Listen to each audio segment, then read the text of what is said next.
बिस्मिल्लाहिर्रहमानिर्रहीम। मैं अपने तमाम भाइयों दोस्तों बुजुर्गों सलाम पेश करना। अल्लाह पाक साहब ने अपने हिफ्ज़ो मान च रखे।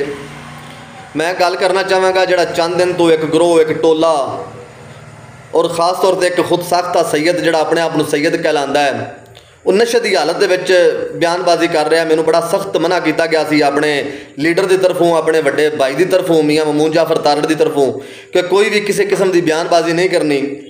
मगर उनदियां गल्लां और उनदियां जिहड़ियां सोशल मीडिया ते वीडियो चल रही ने उन्होंने वेख के मैं बर्दाश्त नहीं कर सकिया और उनका जवाब उन्होंने देना चाहना कि नंबर एक, अगर तू ठीक है, पाक साफ है, तू इस तरह की तू प्रोपोगंडा तुसीं नहीं किया, आओ DPO साहब दे पेश हो, अपने सफाई बयान करो।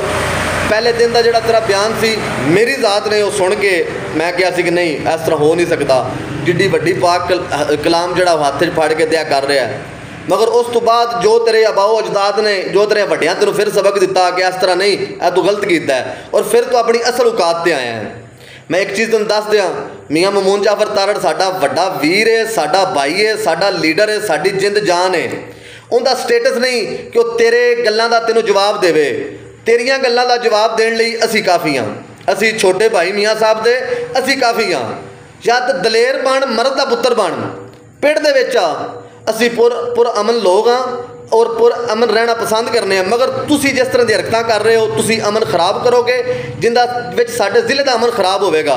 पहले तो मैं गुजारिश करना कि इंसान बन जा, इस तरह की हरकत छड़ दे, तेरे च नहीं है कोई इस तरह की मैल, तो DPO साहब दे पेश हो और अपने सफाई बयान कर। तेरा और मियाँ साहब का कोई वैर नहीं है, कोई किसी किस्म की गल नहीं है। तेरे ते इल्ज़ाम लाया गया, फर्ज किया, उनकी सफाई दे, तू साफ हो जा। अगर तू नहीं तू एडा बदमाश है तो फिर मर्द बन, कमलिया मर्द बन के पिंड दे विच रह, घर छड्ड के तू 7वें ज़िले दे विच जाके बह गया। मर्दां दे पुत्तर इहो जिही हरकतां नहीं करते, या तो जिक्रे वड्डे रखी दे ने, कोई इस तरह की बगैरती करिए तो फिर उन्होंने फेस करीदा है।